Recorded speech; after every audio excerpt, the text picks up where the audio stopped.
that probably cost more than my annual salary. Paige teaches high school English, Sean had announced proudly during dinner. She's incredible with her students. How noble, Victoria had replied, her pause lasting just long enough to feel deliberate. Public service is so important. Though I imagine the pay must be challenging. Sean laughed it off. I should have paid attention to how quickly he changed the subject. The suggestions started small. Victoria would text me articles about wedding trends, always with messages like, "Just thought you might find this interesting," or, "Not that you asked, but..." She'd forward me contact information for vendors she knew, claiming they offered family discounts that were too good to pass up. When I mentioned wanting a garden ceremony, she sent me photos of indoor venues. Weather can be so unpredictable, dear. Wouldn't want your special day ruined by rain. When I showed her my dress choice, a simple, elegant A-line with delicate lace sleeves, she pursed her lips thoughtfully. It's lovely, of course. Very understated. I just wonder if it photographs well. The cameras can be so unforgiving. Each comment came wrapped in concern, delivered with that practiced smile that never quite reached her eyes. He'd nod along, offering weak agreements that felt more like appeasement than support. She's just excited, he'd say whenever I brought up my growing discomfort. She means well. That phrase became his standard response to everything. Victoria questioning my choice of bridesmaids? She means well. Her insisting we use her florist instead of the one I'd already booked? She means well. Her suggesting we move the reception to a country club that cost twice as much as our original venue? She means well, Paige. She just wants everything to be perfect. Perfect for whom, I wanted to ask. But I bit my tongue, smiled, and tried to convince myself this was normal mother-in-law territory. Adjustments. Compromises. Part of joining a family. The breaking point came during our first official wedding planning meeting. I'd spent weeks researching vendors, creating spreadsheets, comparing prices. Sean and I had agreed on a budget, chosen a color scheme, even tasted cakes at 3 different bakeries. I felt proud of how organized I'd been, how much I'd accomplished. Victoria arrived 20 minutes early. By the time Sean and I walked into the wedding planner's office, she was already seated at the conference table, my carefully prepared folder open in front of her, my notes spread across the mahogany surface like evidence in a trial. "I hope you don't mind," she said, not sounding sorry at all. "I was just sharing some thoughts with Jennifer here about the timeline." Jennifer, the wedding planner, looked uncomfortable. Mrs. Hudson was just mentioning some concerns about the vendor selections. Concerns. I felt heat rise in my cheeks. "Nothing major, darling," Victoria waved her hand dismissively. "Just that some of these choices seem a bit amateur. For instance, this photographer you selected, I've never heard of him. And the caterer you're considering? Well, let's just say their presentation lacks sophistication." She'd crossed out 3 of my vendor choices with red ink. Red ink. On my planning documents. Sean shifted beside me but said nothing. Just sat down and let his mother continue dismantling months of my careful work. "I've taken the liberty of reaching out to some vendors I know personally," Victoria continued. "Much more experienced. Better suited for the Hudson family standards." The Hudson family standards. As if I wasn't about to become part of that family. As if my last name would somehow remain secondary forever. "We discussed this budget already," I said, trying to keep my voice steady. "These vendors fit within our range." "Oh, money." Victoria laughed, a sound like wind chimes in a storm. "Sean, didn't you mention your father and I wanted to contribute more significantly to the wedding expenses? Consider it our gift." This was news to me. Sean's face reddened slightly, but he nodded along. We talked about it briefly. No, we hadn't. We'd specifically discussed keeping costs reasonable, splitting expenses between both families fairly. Now I was learning about private conversations, secret decisions made without me. The rest of the meeting blurred together. Victoria's voice dominated the room while Jennifer frantically took notes, crossing out my preferences and replacing them with alternatives that cost significantly more. Sean occasionally offered weak protests. "Maybe we should think about it," or "Paige might prefer." But he never actually disagreed with his mother. By the end of the hour, our modest garden party had transformed into an elaborate country club affair with upgraded everything. The budget had nearly doubled. My vision had disappeared entirely. Isn't this exciting? Victoria beamed as we gathered our things. It's going to be absolutely stunning. Walking to the parking lot afterward, I waited for Sean to say something. Anything. An apology, an explanation, some acknowledgement that what had just happened felt wrong. Instead, he unlocked his car door and said, "Well, that went better than expected." That night, I called Michelle and tried to explain the growing unease in my chest. Maybe she's just enthusiastic, Michelle had suggested. Some mothers-in-law are really involved. But this felt different. More invasive. Like I was being systematically erased from my own wedding, replaced with Victoria's vision of what a proper Hudson family celebration should look like. 2 weeks later, I discovered just how deep her involvement ran. I'd arrived early at Sean's apartment, planning to surprise him with dinner after his late meeting. Using my key, I let myself in and heard voices from the kitchen. Sean, Victoria, and his sister Amanda. "Needs to understand how things work in this family," Victoria was saying. "Some of her ideas are simply inappropriate for our social circle." I froze in the entryway, hidden by the half-wall that separated the living room from the kitchen. "She's not from here, Mom," Amanda replied. "Maybe she just doesn't know." Exactly my point. That dress she chose, for instance. Far too casual for the venue we've selected.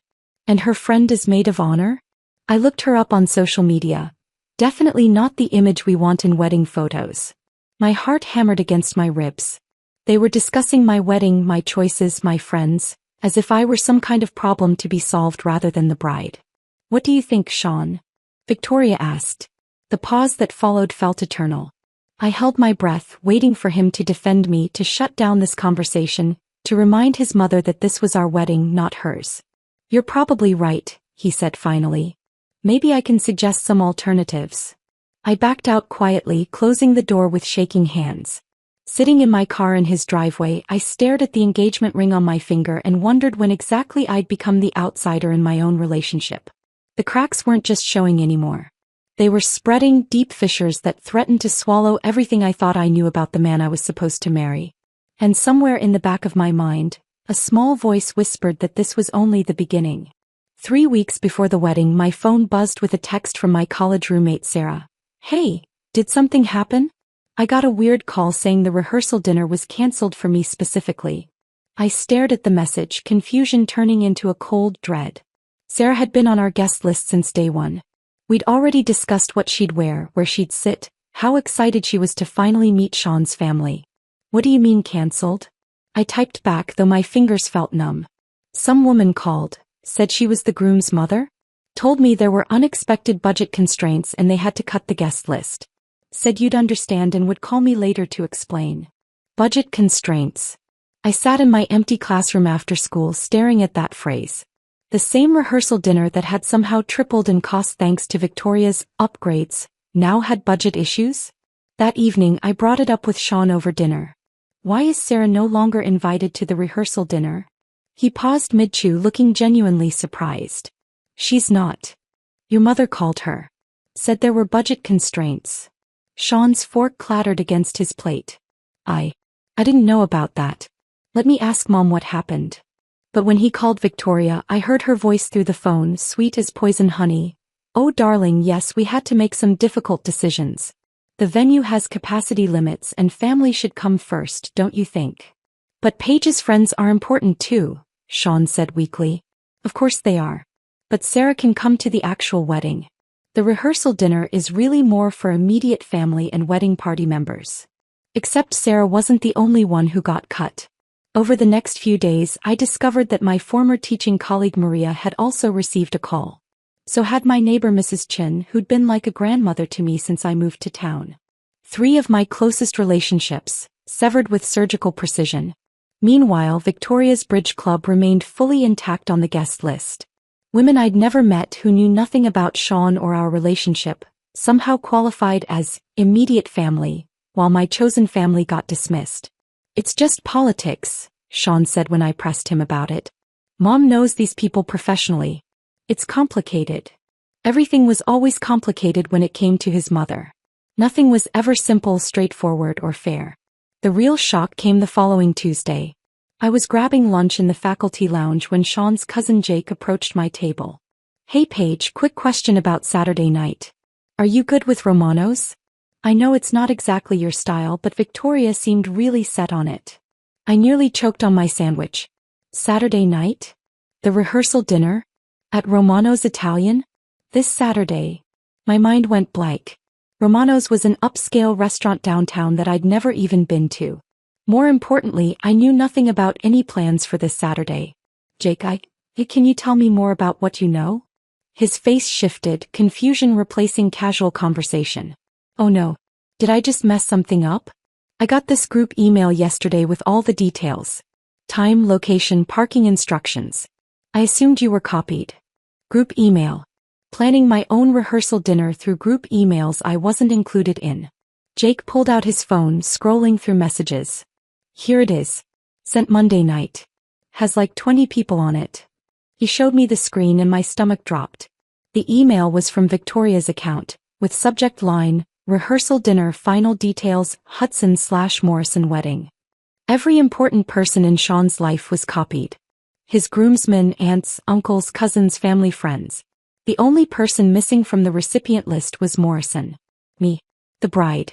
This is probably just an oversight, Jake said quickly, seeing my expression. I'm sure. It's fine, I interrupted, though nothing felt fine. Thanks for letting me know. That evening, I confronted Sean with screenshot evidence of the email Jake had shown me. You weren't included in planning emails for our rehearsal dinner, I said, keeping my voice level. Care to explain? Sean's face flushed red. Mom was just trying to handle the logistics. She knows you're busy with work and wedding prep. I offered to plan this dinner, Sean. I offered to pay for it.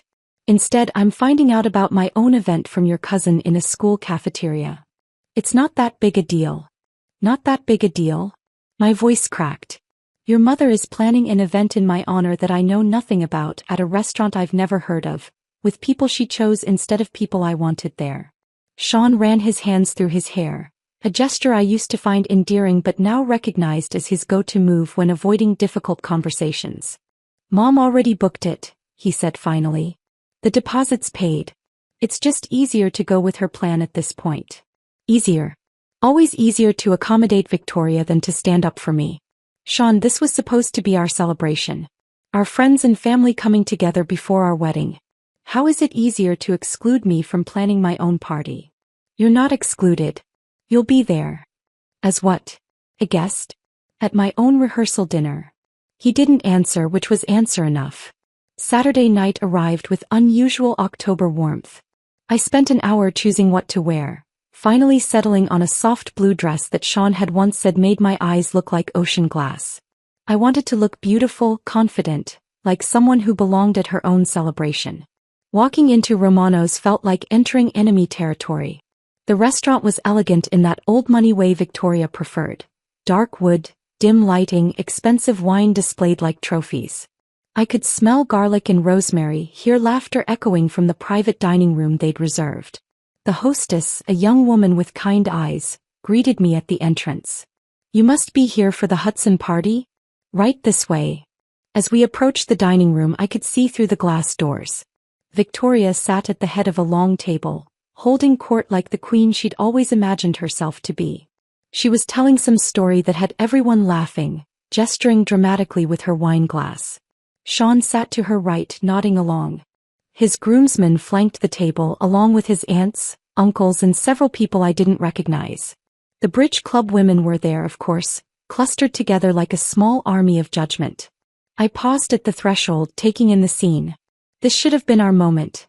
Sean and me, surrounded by people who loved us both, celebrating the life we were about to build together. Instead, it looked like a family reunion I'd accidentally crashed. The hostess opened the door and conversations gradually died as heads turned toward me.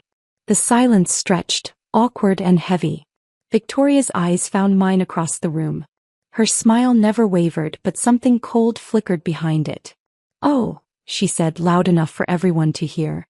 You're not even invited. The words hit like a physical blow. 20 pairs of eyes stared at me, some confused, some embarrassed, some clearly entertained by the drama unfolding. I waited for Sean to speak up, to clarify, to stand up for me. He opened his mouth, then closed it, looking between his mother and me like a child caught between divorced parents. No one else moved. No one challenged Victoria's statement. They just watched, waiting to see what would happen next. My heart pounded so hard I was sure everyone could hear it. Heat flooded my cheeks, but something strange happened in that moment of humiliation. Instead of crumbling, instead of fleeing, I felt a sudden, crystalline clarity. I smiled. Not a fake smile, not a polite smile, but a genuine expression of someone who had just realized exactly where she stood and exactly what she needed to do about it. I turned to the hostess, who had witnessed the entire exchange with wide, sympathetic eyes. "Now," I said softly. She nodded once, understanding passing between us like a secret handshake. The look of confusion that crossed Victoria's face was absolutely priceless. The hostess disappeared through a side door, and for 30 seconds the dining room remained frozen in confused tableau. Victoria's mouth hung slightly open, her wine glass suspended mid-air. Sean's face cycled through expressions: bewilderment, embarrassment, something that might have been panic. Then the manager appeared. He was a distinguished man in his 50s, wearing the kind of perfectly tailored suit that suggested Romanos took customer service very seriously. Behind him walked two security officers in dark blazers, their presence professional but unmistakably firm. "Ladies and gentlemen," the manager said, his voice carrying the authority of someone accustomed to handling delicate situations. "I apologize for the interruption, but we need to ask everyone to gather their belongings and relocate to our main dining area. We have tables prepared for you there." Victoria's confusion transformed into indignation. "Excuse me?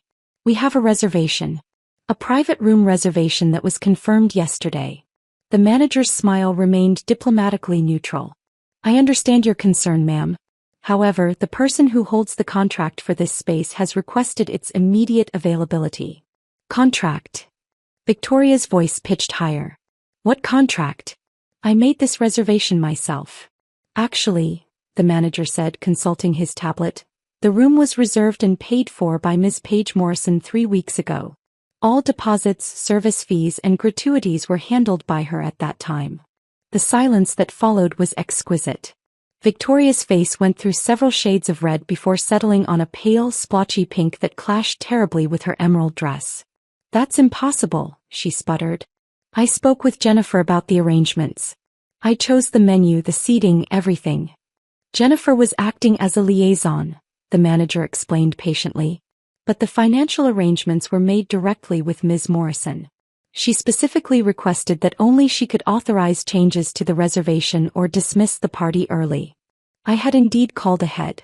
3 weeks ago, the same day I discovered I'd been excluded from the planning emails. While Victoria was busy orchestrating her perfect family gathering, I'd been making my own arrangements with Romano's management. The conversation with the restaurant had been surprisingly straightforward. "I'm paying for a private dining room," I'd explained to the manager. "But there may be some family drama on the night. I need assurance that if things go badly, I can clear the room immediately." "Certainly, Ms. Morrison.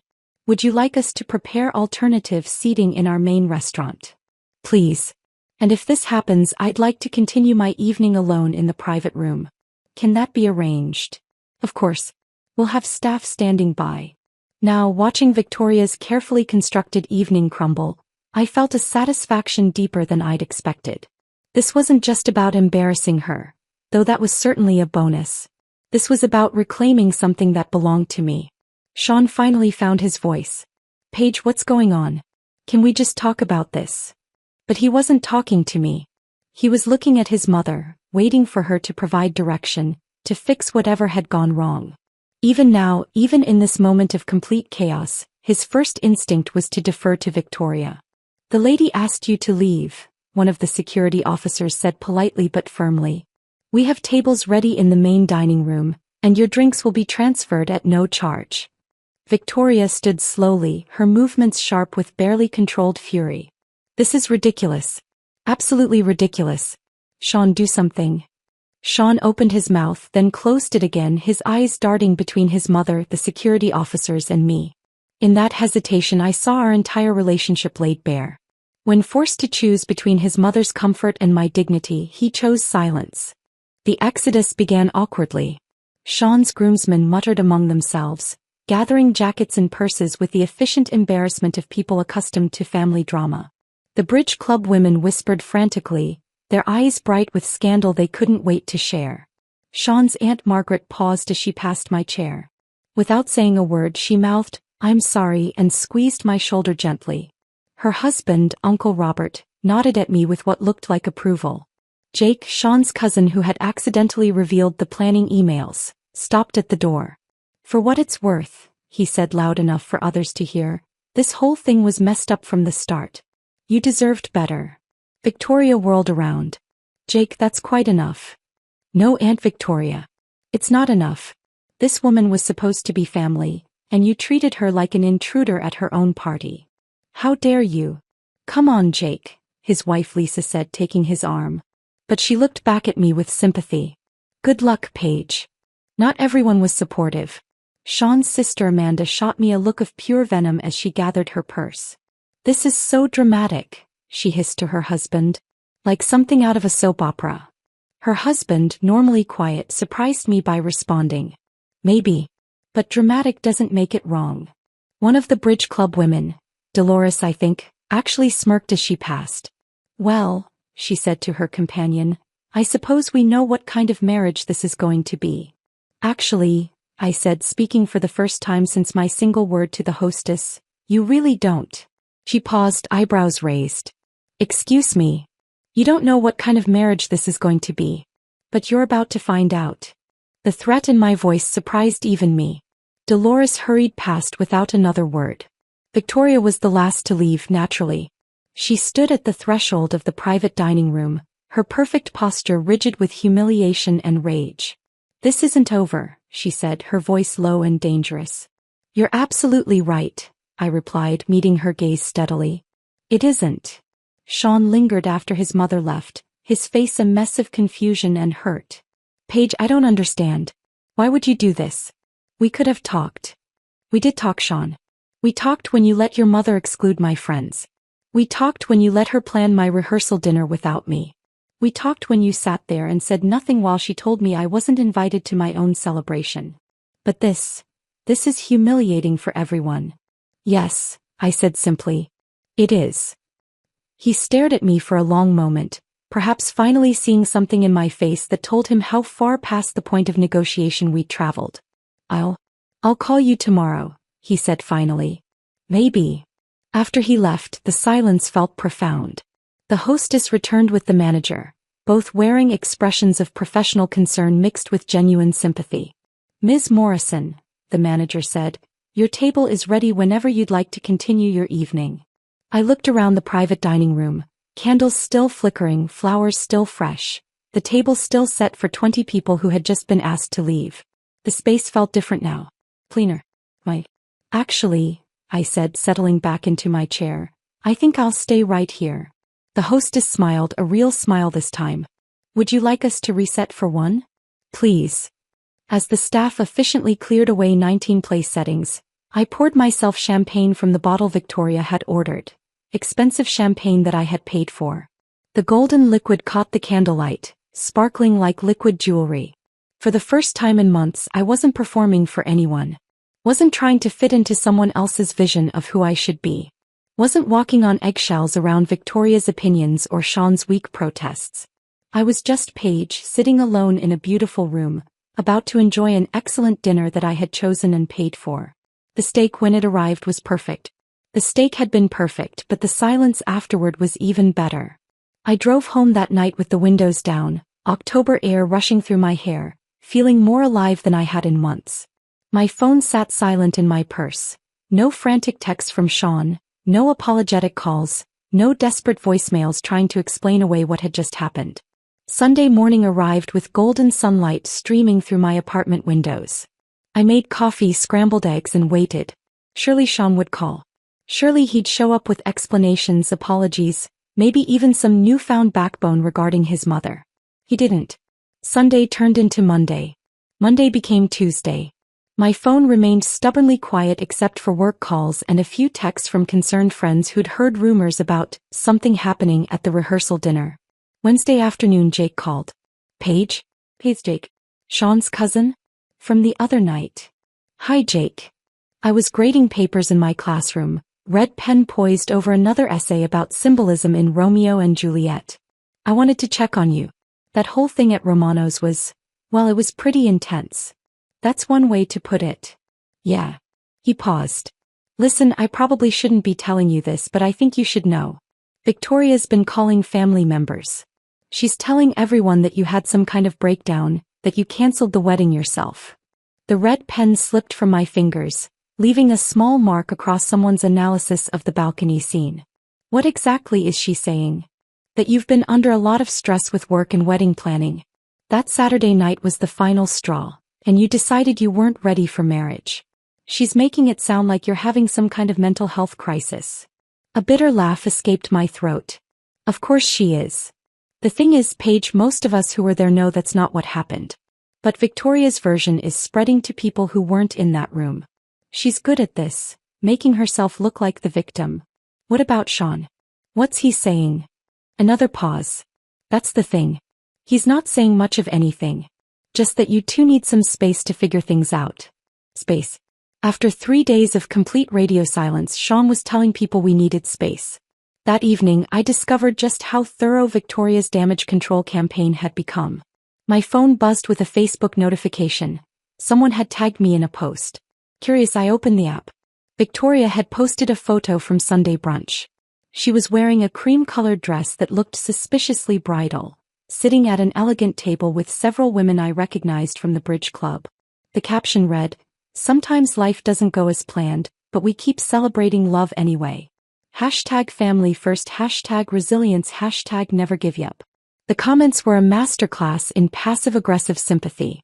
So sorry to hear about the wedding troubles, Victoria. You're handling this with such grace. Praying for Sean during this difficult time. You raised such a good man. Some people just aren't ready for real commitment. Better to find out now. Not a single comment mentioned my name, but the implication was crystal clear. I was the problem. I was the one who couldn't handle commitment, who'd had a breakdown, who'd ruined everything. I screenshot the post and sent it to Michelle with a message. In case you wondered what gaslighting looks like on social media. She called immediately. What the actual hell, Paige? She's making it sound like you ran away to join a circus. I know. And apparently I'm having a mental breakdown too. You should post your own version. Tell people what really happened. No. The word came out more firmly than I'd expected. Let her play her games. I'm not going to defend myself on Facebook like we're in high school. But the social media post was just the beginning. Thursday morning, I received an email from Magnolia Gardens, our wedding venue. The subject line made my stomach drop. Cancellation confirmation, Hudson/Morrison wedding. Dear Ms. Morrison, it read, we received a call yesterday from Mrs. Victoria Hudson requesting cancellation of your October 29th wedding. She indicated that you were no longer able to proceed with the event due to personal circumstances. Per the cancellation policy, we are refunding your deposit minus the administrative fee. Please let us know if you have any questions. I stared at the email, reading it 3 times before the words fully registered. Victoria had cancelled my wedding. Without my permission, without Sean's apparent knowledge, without even consulting me. My hands shook as I dialed the venue's number. Magnolia Gardens, this is Rebecca. Hi Rebecca, this is Paige Morrison. I just received an email about a wedding cancellation that I didn't authorize. Oh. Ms. Morrison, I'm so sorry. Mrs. Hudson called yesterday and said she was handling the cancellation on your behalf. She seemed very familiar with all the details, and honestly she sounded so official. She had no authority to cancel anything. This is my wedding, my contract, my deposit. Oh dear. This is very awkward. She specifically said you were dealing with some personal issues and couldn't handle making the calls yourself. There was again. Personal issues. The narrative Victoria was weaving to justify her interference. Rebecca, I need you to understand something. I never asked anyone to cancel my wedding. Mrs. Hudson is my fiancé's mother, but she has no legal authority to make decisions about my contracts. Oh no. Ms. Morrison, I'm going to need to speak with my manager about this. Can I call you back within the hour? 20 minutes later, my phone rang with more bad news. The photographer had received a similar call. So had the DJ, the florist, even the bakery that was making our cake. Victoria had spent her week systematically dismantling my wedding, vendor by vendor, using my mental health crisis as justification for her authority. Each vendor told the same story. A confident woman calling, explaining that the bride was going through a difficult time and couldn't handle the stress of making cancellation calls herself. She provided just enough personal details, my name, the wedding date, specific vendor information, to sound legitimate. Some vendors, like the photographer, had asked for written confirmation. Victoria had apparently said she'd handle that once Paige was feeling better. Others, like the florist, had simply taken her word and processed the cancellation immediately. By Thursday evening, I had a growing pile of refund confirmations and cancellation notices. My wedding was being erased piece by piece, and I was learning about it through automated emails. Friday evening, Sean finally appeared at my apartment door. He looked terrible. His usually perfect hair was disheveled, his dress shirt wrinkled, his eyes red-rimmed with exhaustion. In his hands he held a bouquet of pink roses, my least favorite flowers, though he'd never bothered to learn that. "Paige, we need to talk." I stood in my doorway, not inviting him in. "Do we? I know you're angry about Saturday night, but this has gone too far. Canceling our wedding? Really?" "I didn't cancel our wedding, Sean. Your mother did." His face crumpled with confusion. "What are you talking about? Mom said you called all the vendors yourself." "Your mother lied." I pulled out my phone, showing him the email from Magnolia Gardens. "She called them. She canceled everything. She told them I was having a breakdown and couldn't handle making the calls myself." Sean read the email, his face growing paler with each line. This can't be right. Mom wouldn't do this. Your mother has been planning my exit from your life since the day we got engaged. Saturday night was just the final performance. Paige, please. I know things got out of hand, but we can fix this. We can book everything again. Maybe have a smaller wedding, something simpler." "Simpler?" I almost laughed. "Like your feelings for me? That's not fair. Isn't it? Sean, your mother told me I wasn't invited to my own rehearsal dinner and you said nothing. She canceled my wedding without my permission and you believed her story that I did it myself. When exactly in this entire relationship have you ever chosen me over her?" He opened his mouth to answer, then closed it again. We both knew the answer. "I love you," he said finally, as if that solved everything. "Do you? Or do you love the idea of me? The version of me that your mother might eventually approve of? We can work through this. Couples therapy maybe. We can learn to communicate better." I took the roses from his hands, their cloying scent making me slightly nauseous. "Sean, I need you to leave." "Paige. Leave. Now." After he left, I sat on my couch with his roses in my lap and my laptop balanced on the arm of the chair. The cursor blinked in an empty document as I considered what to type. Finally, I created a new file and titled it simply, "The List." Victoria wanted to play games? She wanted to manipulate and control and gaslight her way through my life? Fine. But she'd made one crucial mistake. She'd underestimated exactly how thorough I could be when I set my mind to something. And unlike her, I had receipts. The first item on the list was surprisingly simple. Sell the dress.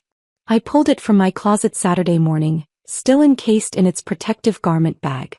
The ivory silk that had once made me feel like a princess now looked foreign, like clothing meant for someone else entirely. Which I realized it had been.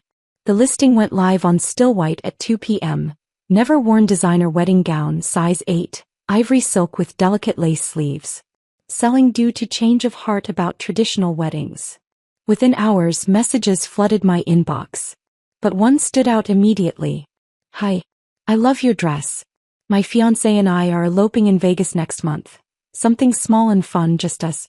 Your dress would be perfect. Would you consider $800? I know it's below asking, but we're on a tight budget and this would make our little ceremony feel magical." Her name was Carmen and her enthusiasm bubbled through the screen. She sent photos of herself and her partner, both grinning widely in hiking gear, clearly the type of couple who'd choose adventure over convention. "It's yours," I typed back. "For $600. And Carmen, I hope your Vegas wedding is everything you dream it will be." When Carmen picked up the dress the following Wednesday, she tried it on in my bedroom. The transformation was instant. She glowed in a way I never had wearing it. "It's perfect," she breathed, spinning in front of my mirror. "I can't believe someone didn't marry you in this dress. Their loss, honestly. Actually, I said, watching her face light up, I think it found its way to exactly the right person. After Carmen left, I opened my laptop and made another addition to the list. Magnolia Gardens. The venue coordinator, Rebecca, answered on the first ring. Ms. Morrison. I'm so glad you called. We've been feeling terrible about that whole cancellation mix-up. How can we make this right? Actually, Rebecca, I'd like to book the venue again. Not for a wedding, for something else entirely. Of course. What kind of event? A celebration dinner. October 29th, the original date. For about 15 people. Absolutely. We'd be honored to host your celebration. The guest list wrote itself. Sarah, my college roommate who'd been unceremoniously uninvited. Maria from school. Mrs. Chen, my neighbor. Michelle, obviously. A few other close friends who'd supported me through the chaos. And surprisingly, Jennifer, the wedding planner who'd quietly slipped me her card after that disastrous first meeting, whispering, "Call me if you need an advocate." The theme came to me while browsing boutiques downtown. Liberation. No pastels, no soft florals, no demure anything. I bought a red dress, bold, unapologetic red that made my skin glow and my confidence soar. October 29th arrived crisp and clear. Walking into Magnolia Gardens felt like returning to reclaimed stolen territory. The same gorgeous space that Victoria had tried to commandeer now belonged entirely to me. You look absolutely radiant, Jennifer said, greeting me at the entrance. This is exactly what you needed. The dinner was everything the rehearsal dinner should have been. Real conversation, genuine laughter, friends who celebrated my choices instead of questioning them. Sarah raised her glass during dessert. To Paige, who showed us all what it looks like to choose yourself. To liberation, I replied, and 15 voices echoed the toast. I'd hired a photographer, not for a traditional album but for something more powerful. The photos captured pure joy, me laughing with friends, raising champagne glasses, cutting into a cake that read "Here's to new beginnings" in elegant script. That night I posted one photo to social media. No long explanation, no dramatic captions. Just me in my red dress, surrounded by people who genuinely loved me, with the simple title, "The Dinner That Was Really Mine." The response was immediate and overwhelming. Comments poured in from strangers. "You're a legend. This is iconic. Queen energy. Every woman needs to see this." But the private messages surprised me most. Women sharing their own stories of cancelled weddings, controlling in-laws, relationships where they'd lost themselves. One message particularly stuck with me. I was supposed to get married next month, but my future mother-in-law has taken over everything. Your post gave me courage to postpone and figure out what I actually want. Thank you for showing me it's okay to choose myself. That's when the idea crystallized. 3 weeks later, I registered the business. Second Chance Celebrations LLC. The tagline came naturally, helping women reclaim their stories, one celebration at a time. My first client found me through Instagram. Rebecca, ironically the same name as the venue coordinator, had postponed her wedding after discovering her fiancé had been letting his mother make decisions without consulting her. "I don't want to give up on celebrating," she told me during our initial consultation. "I just want to celebrate the right things." We planned an Independence Day party for her 30th birthday, complete with friends who'd supported her through the breakup, and a cake shaped like a phoenix. The photos from that event became the foundation of my portfolio. Word spread quickly through networks of women who understood. Brides who'd been sidelined in their own weddings. Divorcees ready to celebrate their freedom. Women who'd chosen to leave relationships that diminished them. Each celebration was different, but they all shared the same energy. Women choosing themselves, often for the first time. The business grew organically. A feature in the local lifestyle magazine. Social media posts that resonated beyond my immediate circle. Referrals from satisfied clients who wanted their friends to experience the same liberation. 6 months after my liberation dinner, I was booked solid through the following summer. The letter from Sean arrived on a Tuesday, forwarded from my old address. His handwriting on the envelope looked smaller than I remembered, less confident. "Dear Paige," it began. "I hope you're happy now. He was engaged again," he wrote. To someone named Catherine who worked in Victoria's social circle. A junior partner at her interior design firm, appropriately impressed by the Hudson family legacy. The wedding would be small, traditional, everything his mother had always wanted. I see your business is doing well, he continued. Mom showed me the article about you in the magazine. She says you're helping women make impulsive decisions about their relationships. I laughed out loud at that line. Even in Sean's letter, Victoria's voice echoed. I hope you find what you're looking for, the letter concluded. I hope you're happy now. I was genuinely, completely, unapologetically happy. That evening I treated myself to dinner at Romano's, the same restaurant where everything had changed. The manager remembered me, seating me at a beautiful table by the window where I could watch the city lights flicker to life. As I raised my wine glass in a private toast to the woman I'd become, my phone buzzed with a message from a potential new client. Hi Paige, I found your business through a friend. I just called off my wedding because I realized I was planning my mother-in-law's dream day, not mine. Can you help me plan a celebration that's actually about me? I smiled, typing back, absolutely. Let's reclaim your story.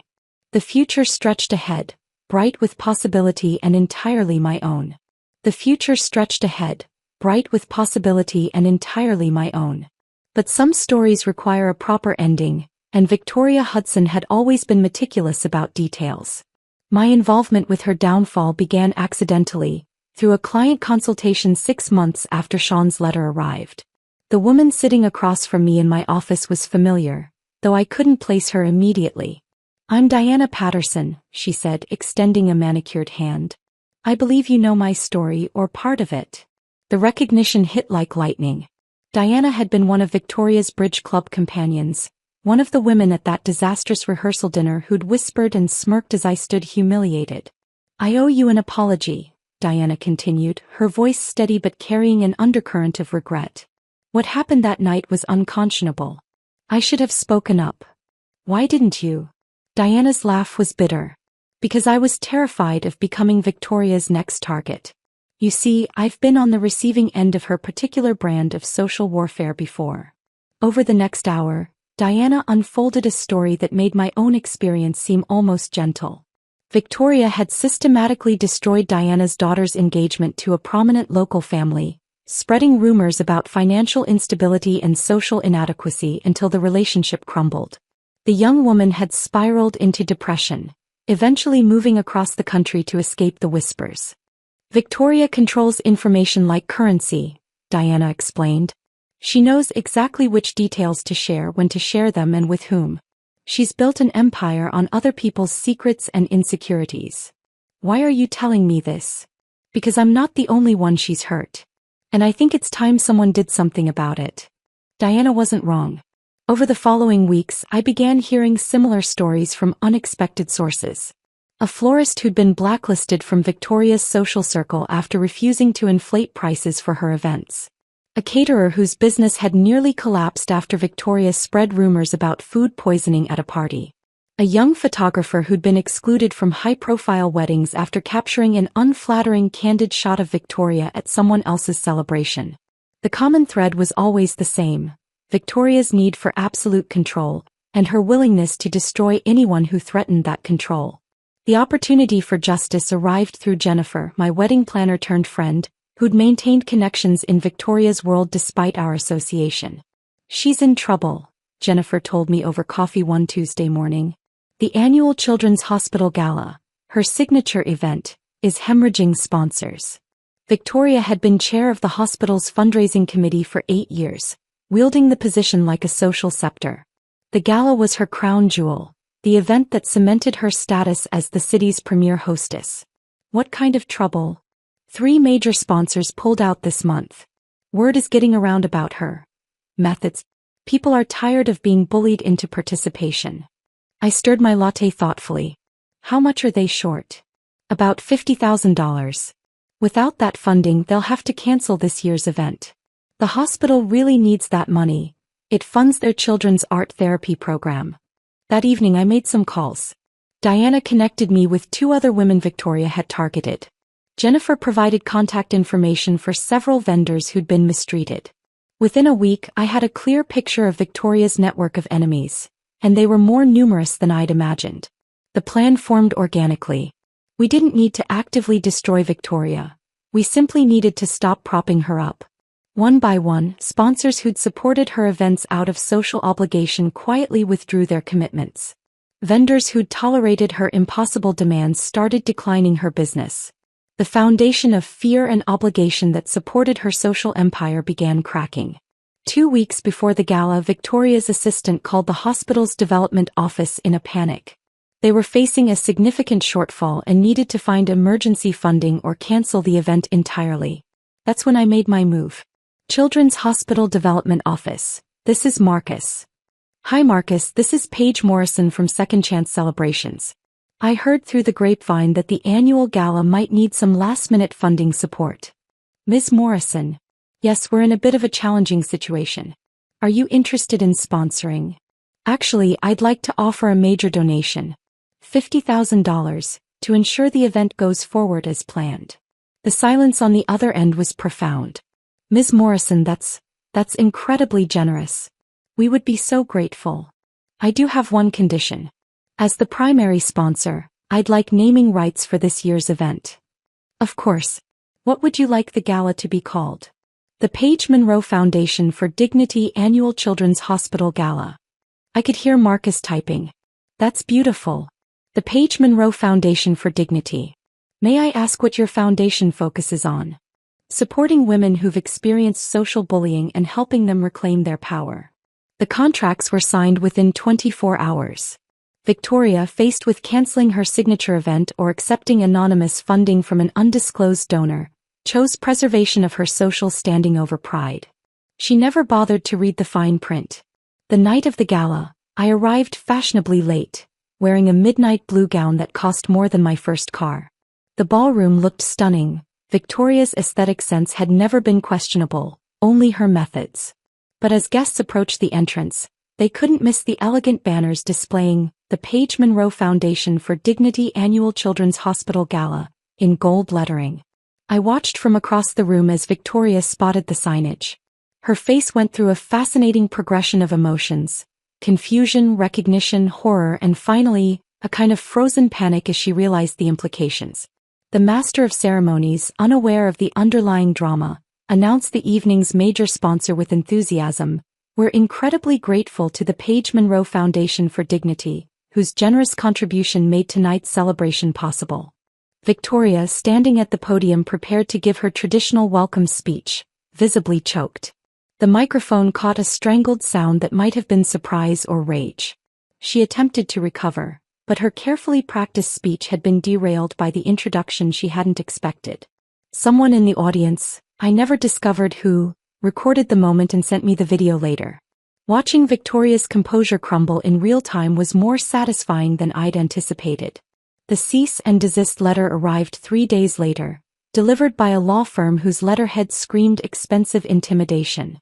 Victoria demanded I remove my foundation's name from the event and accused me of fraudulent misrepresentation.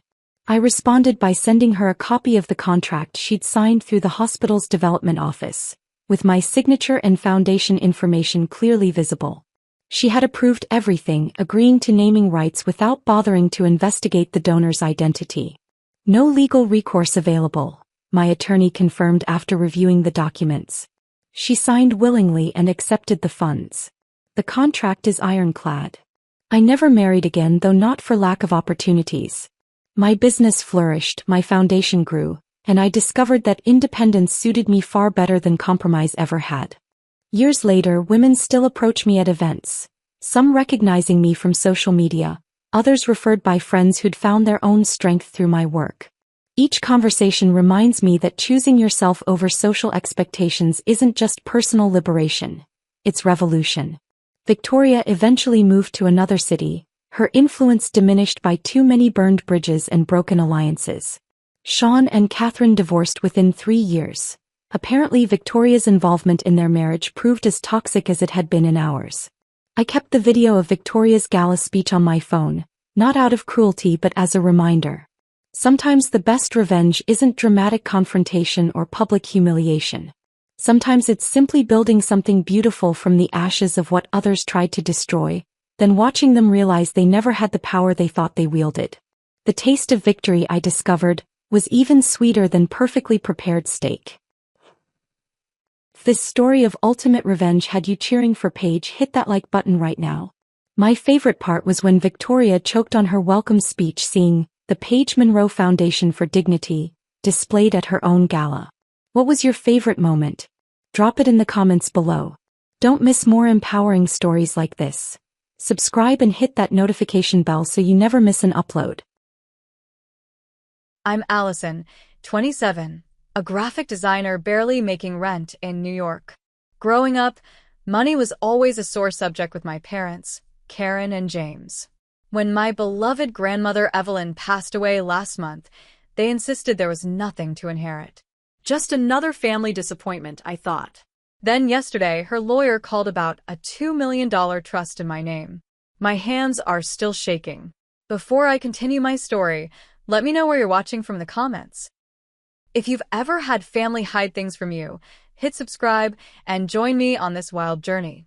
I grew up in a middle-class neighborhood in Portland, where every house looked similar enough to blend together, but with just enough differences to maintain some individuality. Our house was always well-maintained on the outside, with my mom Karen obsessively tending to the garden when neighbors were outside. Dad's BMW was always parked in the driveway rather than the garage, a subtle flex that I didn't understand until much later. "We have to maintain certain appearances," my mother would say, adjusting her pearl earrings before heading to another neighborhood function. "It's about respect, Allison." Inside our home was a different story. The furniture was aging, the kitchen appliances outdated, and my bedroom was decorated with secondhand items. Whenever I asked for new clothes or school supplies, my parents would sigh dramatically about how money was tight. "You don't understand the value of a dollar," my dad James would lecture, while simultaneously bringing home a new golf club or designer watch. "When you're older, you'll realize how hard it is to keep up with expenses." In sharp contrast to my parents' home was my grandmother Evelyn's modest one-story house just 20 minutes away. It wasn't impressive from the outside, with its simple white siding and small front porch, but inside it was the warmest place I knew. Every Saturday, without fail, my mother would drop me off at Grandma Evelyn's house on her way to her weekly salon appointment. Those Saturdays became my sanctuary. "There's my little artist," Grandma would greet me, her arms open wide for a hug that smelled like vanilla and cinnamon. Her silver hair was always pulled back in a neat bun, and her blue eyes twinkled when she smiled. Grandma's house was filled with books, handmade quilts, and an eclectic collection of art that she'd gathered over her lifetime. Unlike my parents' home, nothing matched perfectly, but everything felt right together. "Beauty isn't about perfection, Allie," she'd tell me while we baked cookies in her tiny kitchen. "It's about how something makes you feel when you look at it." While the cookies baked, we'd sit at her dining table covered in art supplies. Watercolors, colored pencils, charcoal, and sketchbooks were our tools for adventure. Grandma had been an art teacher before retirement, and she recognized my passion for drawing immediately. "You have a gift, sweetheart," she'd say, gently guiding my hand as I learned to shade. "Never let anyone tell you that creativity isn't valuable." Unfortunately, my parents were exactly those anyone she warned me about. "Art is a nice hobby, Allison, but it's not a career," my mother would say dismissively when she'd pick me up and see my latest creation. "Your father and I didn't work this hard for you to struggle your whole life." I'd watch Grandma's jaw tighten ever so slightly at these comments, but she never argued in front of me. Instead, she'd slip my artwork into a special portfolio she kept in her craft room. "One day, you'll have your own gallery showing," she'd whisper as we hugged goodbye. As I grew older, I began to notice tensions between my parents and grandmother that went beyond my art. During holiday gatherings, I'd catch snippets of heated discussions that would abruptly end when I entered the room. "The family money isn't just yours to decide how to use, Mom," I overheard my father saying one Thanksgiving when I was 12. "James, I've already explained my decisions. Family responsibility means more than just handing over checks," Grandma had replied firmly. After these exchanges, my parents would be cold toward Grandma, while she became even more protective of me. She started inviting me for overnight stays, teaching me more about art history and technique, and telling me stories about my grandfather, who had passed before I was born. Your grandfather built something wonderful from nothing but hard work and integrity, she told me one night as she showed me old photographs. He never forgot where he came from, even when success found him. I learned that my grandfather had owned a manufacturing business, but Grandma was vague about what happened to it after he died. Whenever I asked direct questions about family money, she would gently change the subject. The most important inheritance is values, not valuables, she would say, tapping my heart. Remember that, Allie. As I entered my teenage years, Grandma became my confidant. When my parents pressured me about my grades or appearance, she was my refuge. When they dismissed my dreams as childish, she nurtured them. And when they began pushing me toward business school as college approached, she was the only one who asked what I actually wanted. Your life belongs to you, Allison, she said during one particularly difficult weekend after a massive fight with my parents about college applications. Not to them, not to me, not to anyone else. Choose your path with your heart and your head together. That conversation changed everything for me. It gave me the courage to apply to art schools, even knowing my parents wouldn't approve. What I didn't know then was how this decision would expose the deep fractures in our family that had been hidden beneath the surface for decades. When my acceptance letter from the prestigious Parsons School of Design in New York arrived, I was ecstatic. My dream school had not only accepted me but had been impressed enough with my portfolio to offer a partial scholarship. I rushed to show my parents, hoping the scholarship might soften the blow of my choice. I found them in the living room, my father scrolling through his phone while my mother flipped through a magazine. I stood in the doorway, letter clutched to my chest, heart pounding. I got in, I announced, my voice trembling with excitement. Parsons accepted me with a scholarship. My father didn't even look up. Parsons? That art school you applied to against our advice? It's one of the best design schools in the country, I explained, stepping forward. And they're offering me $15,000 in scholarship money. My mother set down her magazine. $15,000 doesn't even cover half the tuition, Allison.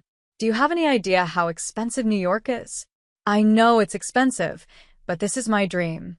I thought maybe you could help with some of the tuition, and I could work part-time and take out loans for the rest. My father finally looked at me, his expression hard. We've been very clear about this. We saved for you to attend state and get a business degree. Something practical that will lead to a real career. We're not funding an art degree, so you can end up waiting tables with a worthless diploma. I felt like I'd been slapped. It's not worthless. People make good livings as designers. Not enough people to justify the risk, my mother said. If you insist on this path, you're on your own financially. That night, I cried myself to sleep. The next day, I called Grandma Evelyn and told her everything. Come over for dinner, was all she said. When I arrived, she had made my favorite meal and set the table with her good china, something she only did for special occasions. I'm so proud of you, she said, serving me a slice of pot roast. Parsons is an incredible accomplishment. It doesn't matter, I said, pushing food around my plate. I can't afford it. Mom and Dad won't help unless I go to business school. Grandma was quiet for a moment, studying me with those perceptive blue eyes. What if I told you I have a small savings that could help with your first year? Would you still want to go? I nearly dropped my fork. You do that for me? But it's so much money. Education is the best investment I could make, she said firmly. And talent like yours shouldn't be wasted because of... She paused, something flashing across her face. Because of narrow thinking. With Grandma's help, I moved to New York that fall. My parents were cold when I left, making it clear they thought I was making a huge mistake. My father's parting words still sting when I think of them. When this fails, don't come running home expecting us to bail you out. New York was everything I dreamed of and harder than I'd imagined. The city's energy was intoxicating, but the cost of living was staggering. My tiny dorm room cost more than most people's entire apartments back home. Art supplies drained my budget faster than I'd anticipated. After paying for essentials, there was barely anything left. I found a barista job at a coffee shop near campus for mornings, worked in the school library afternoons between classes, and picked up weekend shifts at a restaurant. Even with 3 jobs, I was barely staying afloat. Most nights, I get back to my dorm after midnight and still have to complete design projects due the next day. Grandma called every Sunday without fail. She never asked about money, but always wanted to hear about my classes and see pictures of my projects. I kept my struggles to myself, not wanting her to worry. When she asked if I was eating enough, I'd lie and say yes, even as my jeans grew looser. "You sound tired, Allie," she said during one call. "Just busy with projects," I replied, stifling yawn. I'd been awake for nearly 40 hours finishing a major assignment. "Are you taking care of yourself? Your health matters more than grades." "Ai fine, grandma." Just the normal college experience. When I went home that first Christmas, my parents seemed almost disappointed that I was doing well. They asked leading questions about how I was handling expenses, clearly expecting me to admit defeat. "How many student loans have you had to take out?" my father asked over dinner. "I'm managing," I said vaguely. "Well, the offer of business school is still open," my mother added. "You could transfer next semester, start fresh." I changed the subject, but later that night, I overheard them talking to Grandma in the kitchen. "We know you gave her money, Mom," my father said accusingly. "You're just enabling her poor choices." "What I do with my money is my business, James," Grandma replied calmly. "And supporting my granddaughter's education is hardly a poor choice." "That money should be going toward your future care needs," my mother interjected, "not being thrown away on art supplies." I slipped away before I could hear Grandma's response, but the next day, she took me out for lunch, just the 2 of us.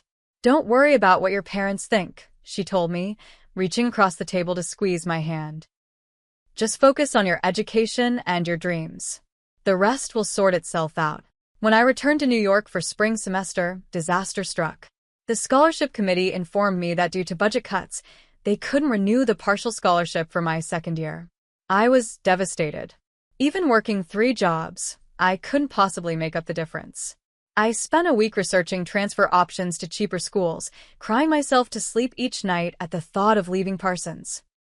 I'd finally found where I belonged, where my art was valued and my skills were growing. The thought of giving it all up was unbearable. The day before the tuition deadline, I received an email from the financial aid office. An anonymous donor had established a special scholarship that would cover my remaining tuition for the year. When I called to ask for details, they could only tell me it was a private donor who specified the funds be used for a promising design student. I knew immediately it was Grandma, though she denied it when I called her in tears of gratitude. "Sometimes the universe provides what we need most," was all she would say. "Just promise me you'll work hard and make the most of this opportunity." My parents were suspicious when they heard about the mysterious scholarship. During my sophomore year Thanksgiving visit, they confronted Grandma directly.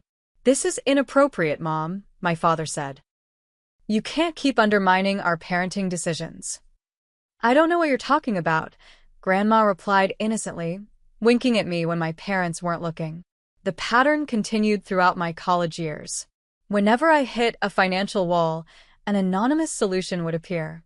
A surprise rebate on housing, an unexpected scholarship for design excellence, a random contest win that paid for a semester of books. Grandma never admitted to being behind any of it, but the timing was always too perfect to be coincidence. I graduated with honors, my portfolio earning praise from instructors and local design firms alike. My parents attended graduation but seemed more relieved than proud, as if they'd been waiting for me to fail and were now unsure how to react to my success. "Well, you finished," my father said awkwardly. "That's something." Grandma, however, beamed with pride as she hugged me tight. "I knew you could do it, Allie. This is just the beginning." Despite my degree and portfolio, breaking into the competitive New York design scene proved difficult. I moved into a tiny apartment with 3 roommates in Brooklyn, took on freelance design projects that paid barely enough to cover ramen noodles, and continued barista work to make rent. My parents' calls became less frequent, usually consisting of pointed questions about my income and subtle suggestions that I should come to my senses and get a real job in business. Each call left me feeling drained and doubtful. But Grandma never wavered in her support. Even as her health began to decline, she remained my cheerleader from afar. "Keep going," she'd tell me. "The beginning is always the hardest part."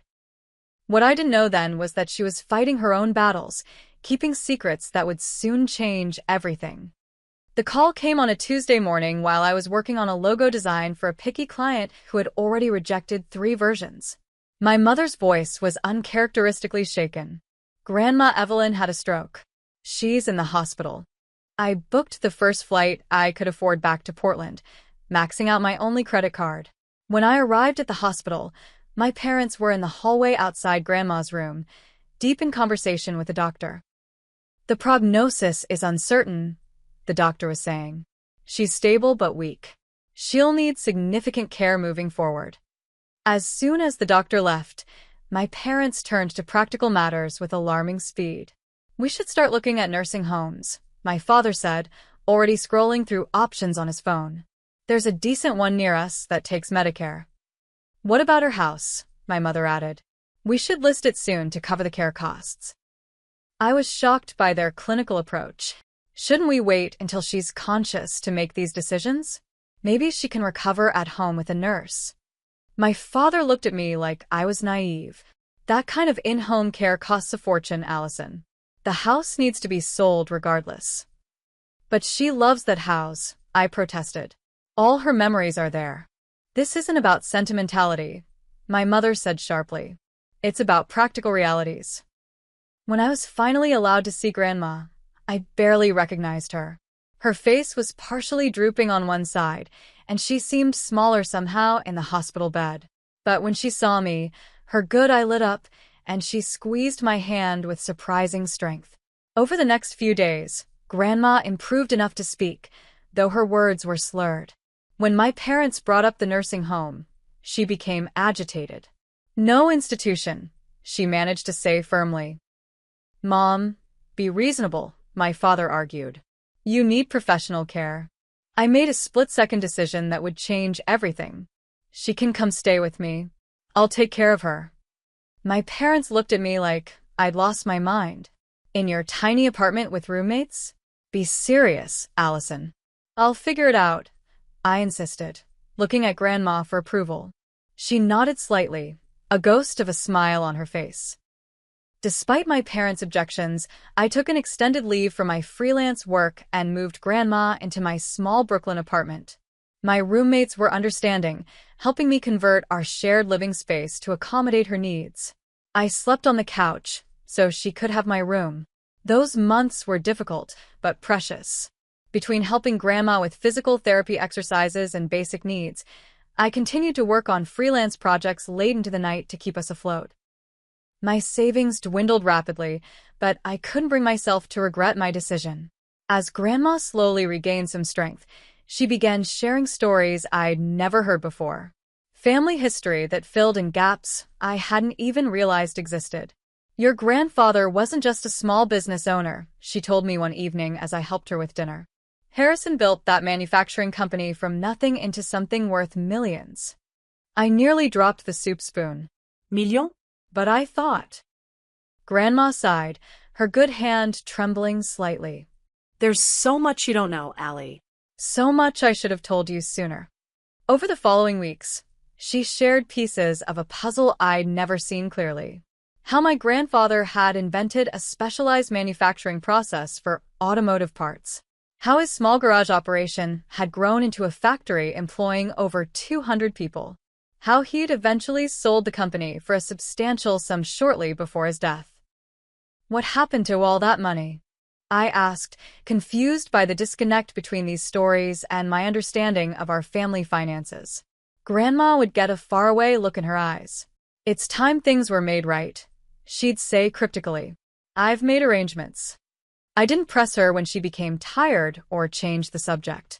But I noticed she began asking me to bring her specific items from her house when I visited Portland to check on things. Old photo albums, specific books, a small wooden jewelry box. Most importantly, she asked for her journals. "Bottom drawer of my desk, under the stationery. Bring all of them." When I returned with a stack of leather-bound journals dating back decades, she seemed relieved. Good girl. Keep these safe. Her health took another turn in early spring. The doctors warned me that her heart was weakening. One night, as I sat beside her bed reading aloud from her favorite poetry book, she suddenly gripped my hand. "The blue box," she whispered urgently. "In my sewing table. Secret compartment. Remember." Before I could ask what she meant, she drifted to sleep. 3 days later, she slipped away peacefully while I held her hand. The grief was overwhelming, like losing the only person who had ever truly seen me. The funeral was a tense affair. My parents took control of all arrangements, ignoring most of Grandma's previously stated wishes for a simple, intimate service. Instead, they invited business associates and neighborhood acquaintances, creating the kind of social event Grandma would have hated. "We need to start clearing out the house this weekend," my mother informed me after the service. "The real estate agent wants to list it by next month." "Can't we take some time first?" I asked, still raw with grief. "It's only been 3 days. Time doesn't pay the bills that have piled up from her care," my father said dismissively. "Besides, there's nothing of real value there anyway." "I'd like to keep some of her things," I said. "Her art books, some of her paintings." My parents exchanged a look I couldn't interpret. "We'll need to sell anything worth selling to cover outstanding medical bills," my mother said. "You can have whatever's left." When we went to the house that weekend, I found my parents had already boxed up most of Grandma's belongings. Many items I'd hoped to keep as mementos were already labeled for estate sale or a donation. "What about her art supplies?" I asked, noticing the emptied craft room. "Already donated to the community center," my father replied without looking up from the cabinet he was emptying. "They were just gathering dust anyway." I felt a surge of anger. "You had no right to do that without asking me." "We're her children, Allison," my mother said coldly. "You're just her granddaughter. Legally, everything here belongs to us now."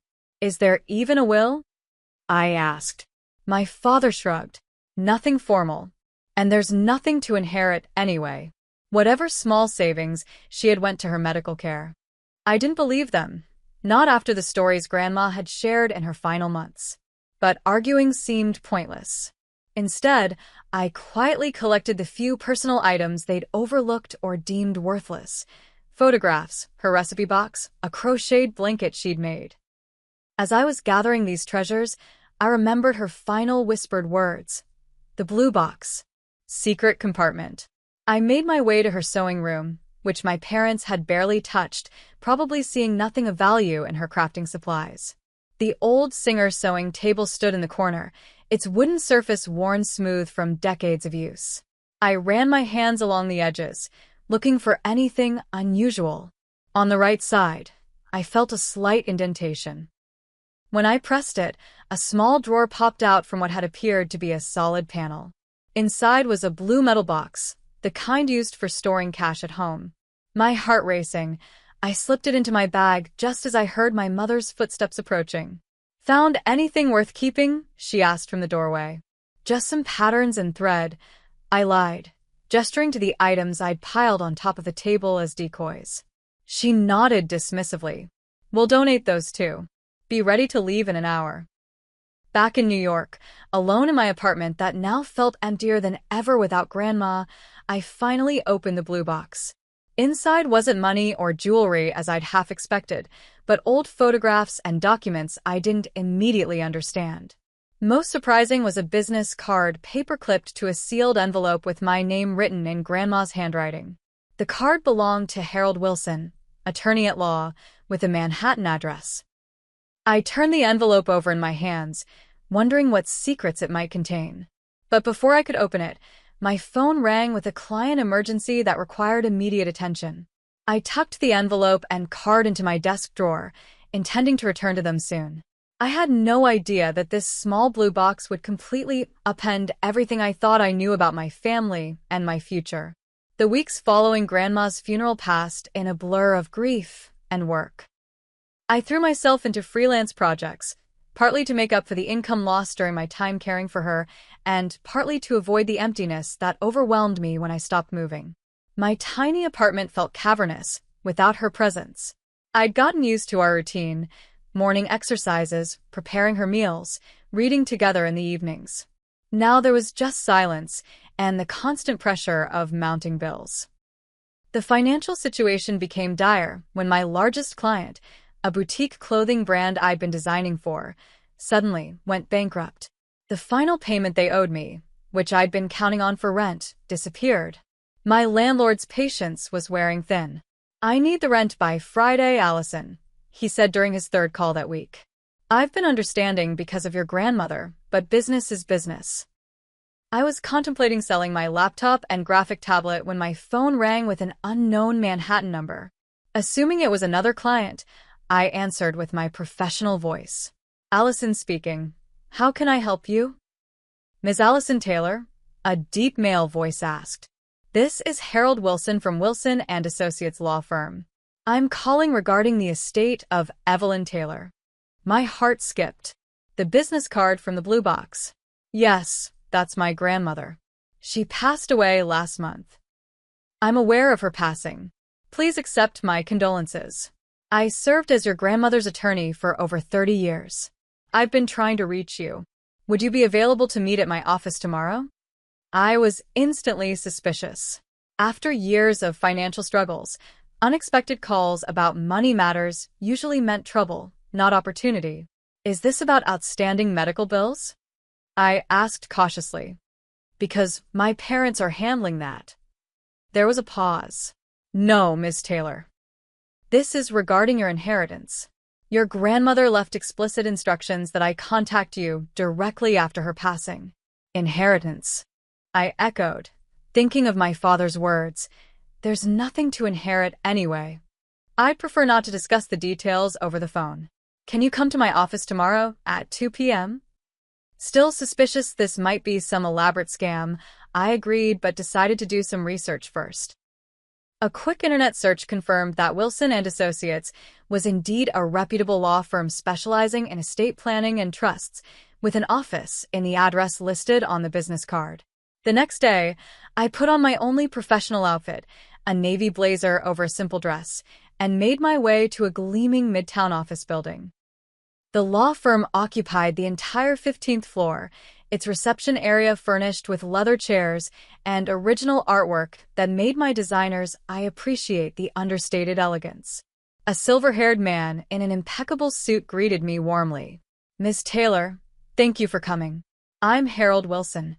He led me to a conference room with views of the city skyline and offered me coffee before taking a seat across from me.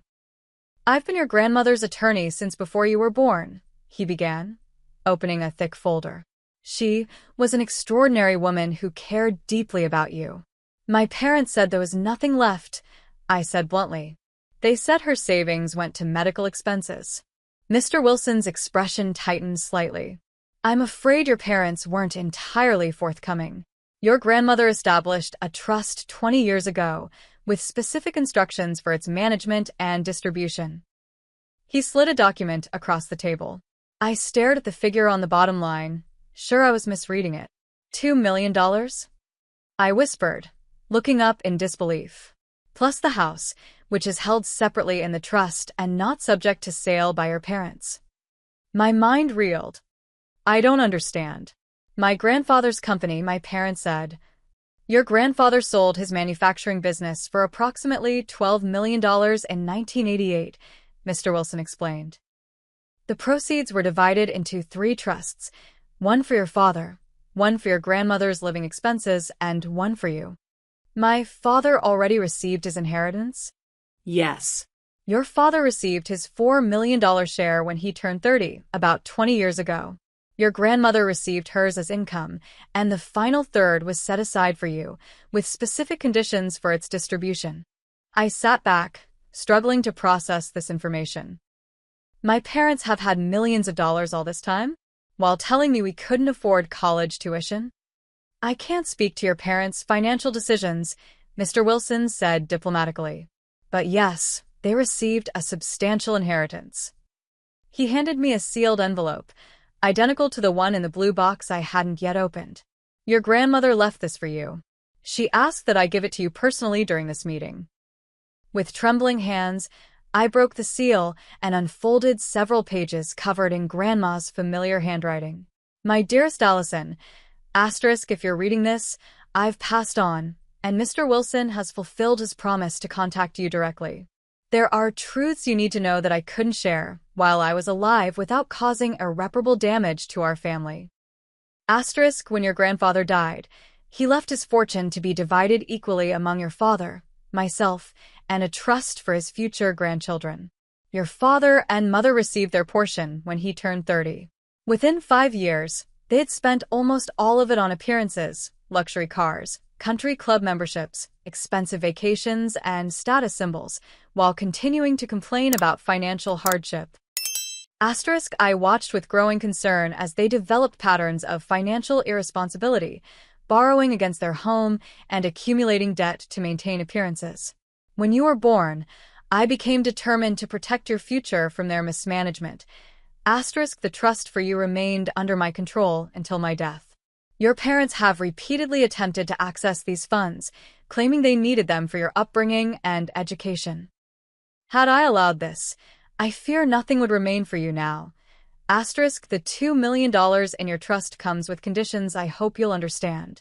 Half must be invested for at least 5 years before you can access the principal. The other half is available to you now, but with specific allocations. Funds for education, yours or future children's, establishing a home, healthcare needs, and creating a charitable foundation in the arts. Asterisk the house is also yours, to keep or sell as you choose. Your parents have no legal claim to it, despite what they may have told you. Asterisk I know this revelation will cause pain and conflict. Your parents will likely be angry when they discover I've left everything to you. They may attempt to contest the will or pressure you to share the inheritance. The trust is legally ironclad, but emotional manipulation is harder to defend against.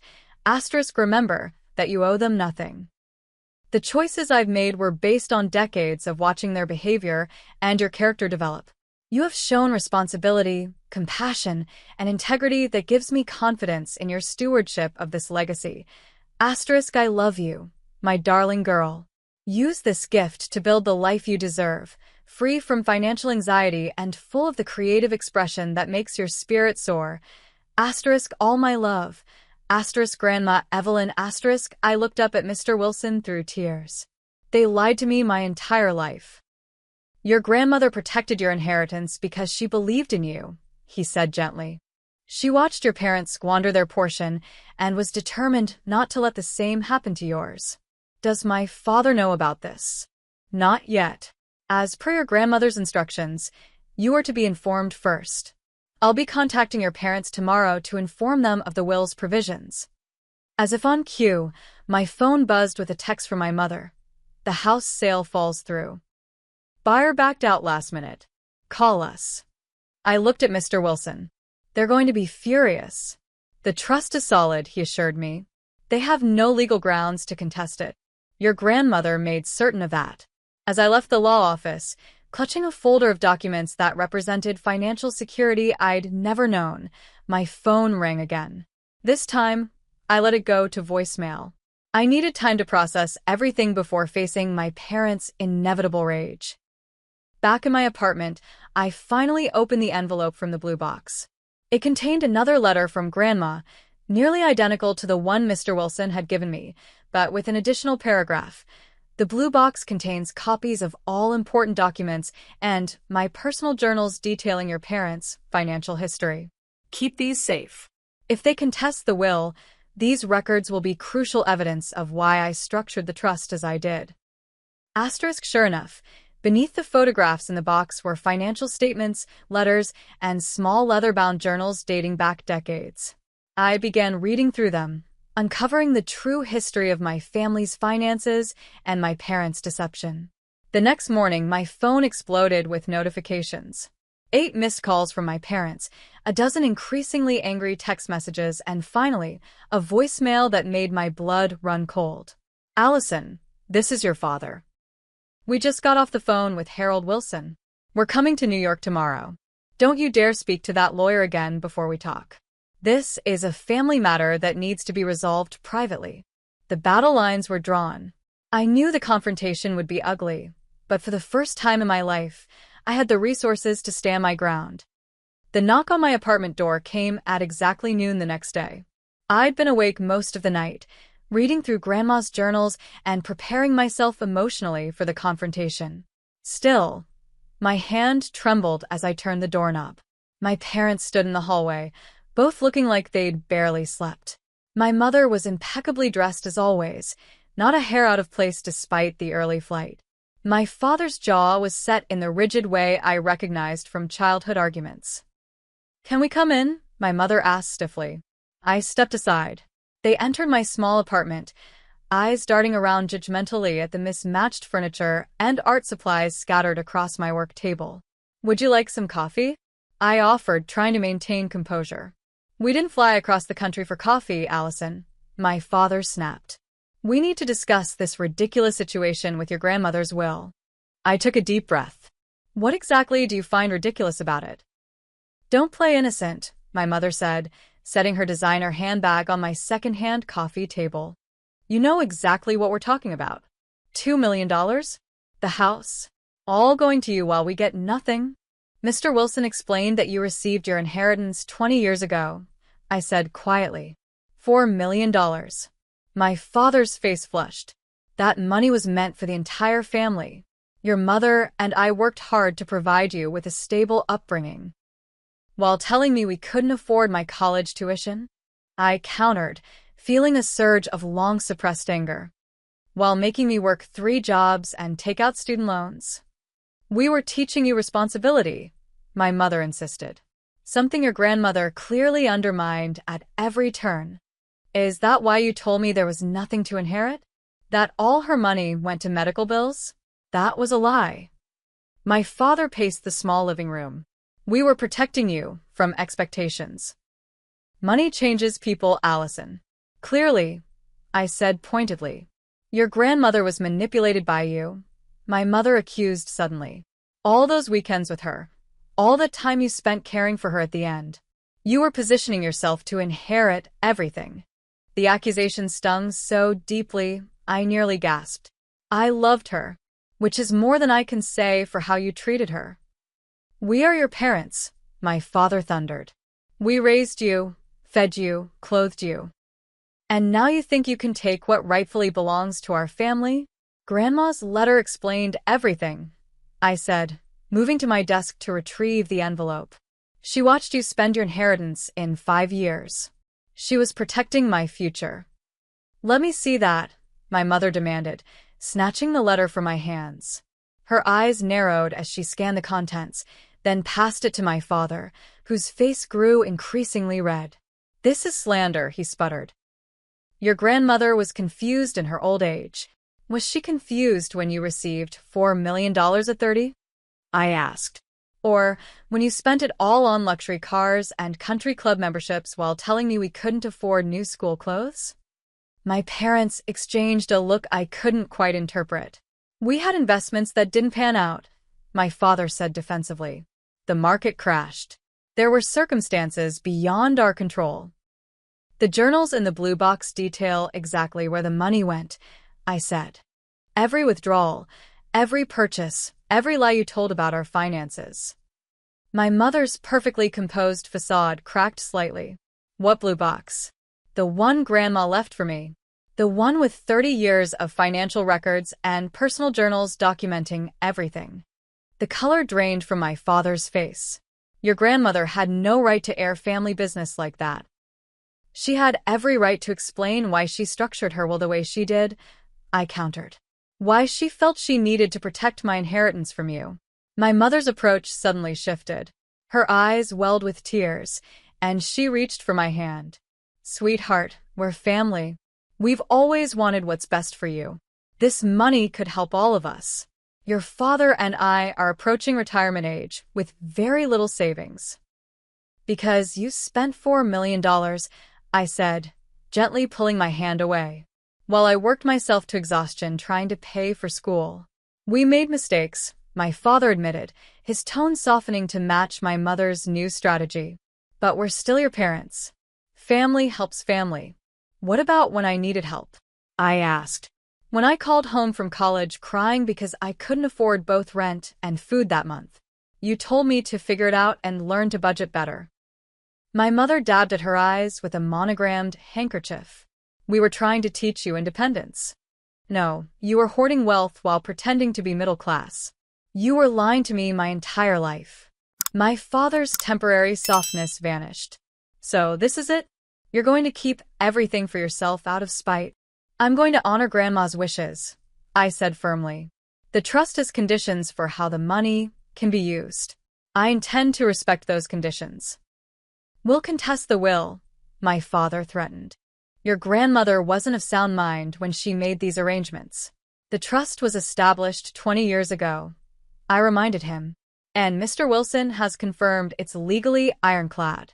There are always ways around legal documents, my mother said coldly. And think about what this will do to our family. Once we go public with this dispute, there's no going back. I took a deep breath, feeling strangely calm despite the threat. I think our family was broken long before this inheritance came to light. My father stepped closer, his voice dropping to a dangerous quiet. You have a choice to make, Allison. Share this inheritance with your family, or lose us forever.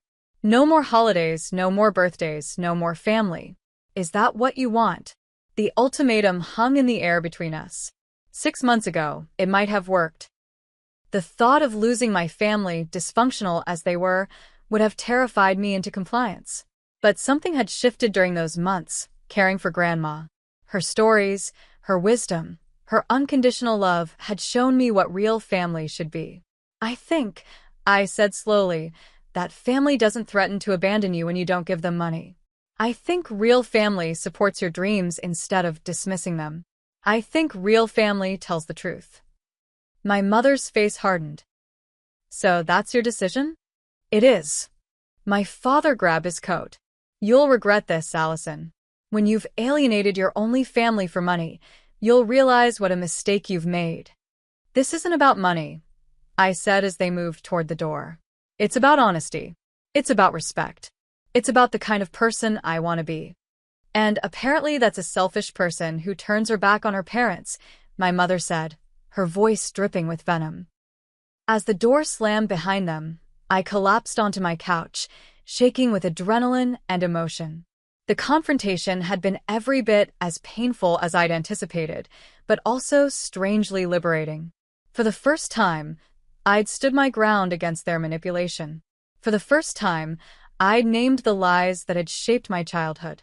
For the first time, I felt like I was honoring not just Grandma's wishes, but my own integrity. The silence of my apartment was broken by my phone ringing. I expected to see my parents' number, perhaps calling with one final guilt trip. Instead, it was my friend Sophia. Hey, I just wanted to check in.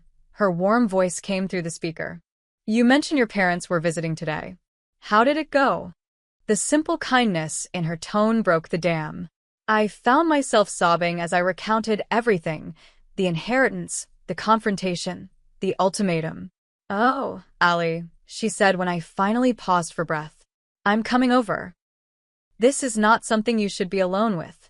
As I hung up, I looked around my small apartment that had felt so empty after Grandma's death. Now it felt like a space being cleared for something new, something honest, something mine. The journey ahead would be difficult, I knew. My parents wouldn't give up easily. But for the first time in my life, I had both the resources and the clarity to stand firm in my truth. The formal notice arrived exactly 14 days after my parents stormed out of my apartment. The thick envelope contained legal documents informing me that James and Karen Taylor were contesting Evelyn Taylor's will on grounds of undue influence and diminished capacity. I immediately called Harold Wilson, who wasn't surprised by the development. Your grandmother anticipated this, he said calmly. She left extensive documentation of her mental clarity and the reasoning behind her decisions. This is unfortunate but manageable. We arranged to meet the following day to prepare our response. As I entered his office, he had already assembled a team including a younger associate attorney named Julia and a paralegal who was organizing stacks of documents. The good news, Harold explained, is that your grandmother was extraordinarily thorough. She had regular cognitive assessments done by independent physicians for the past 15 years, specifically to prevent this type of challenge. She knew they would do this. She hoped they wouldn't, but she prepared as though they would. He gestured to the files. These are her journals, financial records, correspondence with your parents, and medical evaluations. Our job now is to organize them into a compelling narrative for the court. Over the next few weeks, I split my time between freelance work and preparing for the legal battle. I'd moved into Grandma's house, which felt right somehow. Being surrounded by her things gave me strength during the difficult process of having her private thoughts and family conflicts prepared for public scrutiny. As I helped catalog the evidence, painful patterns emerged. Journal entries detailed my parents' repeated attempts to access my trust fund over the years. Letters documented their extravagant spending contrasted with their refusals to help with my education. Medical reports confirmed Grandma's sharp mental acuity even after her stroke. Your grandmother built an airtight case, Julia assured me one afternoon as we reviewed documents. But be prepared, cases like this get personal and ugly. She was right. My parents' legal team began a whisper campaign among extended family, painting me as a manipulative granddaughter who had isolated an elderly woman to secure her fortune. Cousins I rarely spoke to sent accusatory messages. My Aunt Barbara, my father's sister, called to tell me how disappointed she was in my greed. "Do you even know the whole story?" I asked her. "I know enough," she replied. "Your parents worked hard their whole lives, and now you're trying to steal their inheritance." "They received their inheritance 20 years ago," I explained. "$4 million. There was a pause. "That's not what James told me." The conversation ended with her promising to get to the bottom of this, but the damage to my reputation was spreading. I felt increasingly isolated as family members chose sides based on partial information. The stress began manifesting physically. I developed insomnia, losing sleep over replaying confrontations and anticipating court appearances. Anxiety attacks would hit without warning, leaving me breathless and dizzy. My design work suffered as I struggled to focus on creative projects. During one particularly bad night, unable to sleep and overwhelmed by the conflict, I pulled out my sketchbook and began drawing without any particular plan. Hours passed as I lost myself in the process, creating abstract images that somehow captured the turmoil I was feeling. By morning, I had filled 20 pages with raw, emotional artwork unlike anything I'd created before. Looking at the pages spread across my floor, I felt a sense of release. The legal battle was draining me, but perhaps I could channel that pain into something meaningful. I began a deliberate practice of art therapy, setting aside time each day to express my emotions through visual media. These pieces weren't for clients or portfolios. They were for me, a way to process the complex grief and anger I was experiencing. One rainy afternoon, while working on a particularly intense mixed media piece, my doorbell rang. I opened it to find an elegant woman in her 60s standing on the porch. "You don't know me," she said. "I'm Mildred Johnson." "I was your grandmother's closest friend for over 40 years. I invited her in, and over tea, she shared stories about Grandma I'd never heard. Their adventures traveling through Europe in their 50s, their book club that had met monthly for decades, the community art programs they'd established together. "Evelyn talked about you constantly," Mildred said, smiling at a photograph of Grandma and me that sat on the mantel. "She was so proud of your talent and your kindness." My parents say I manipulated her. I admit it, the words painful to speak aloud. Mildred's expression hardened. "That's rich, coming from them. I watched your father and mother pressure Evelyn for money for decades. Your grandmother was nobody's fool, Allison. She knew exactly what she was doing with her will. Would you be willing to say that in court?" I asked hesitantly. "Darling, I've been hoping you'd ask. I have 40 years of witnessed behavior I'd be delighted to share with a judge."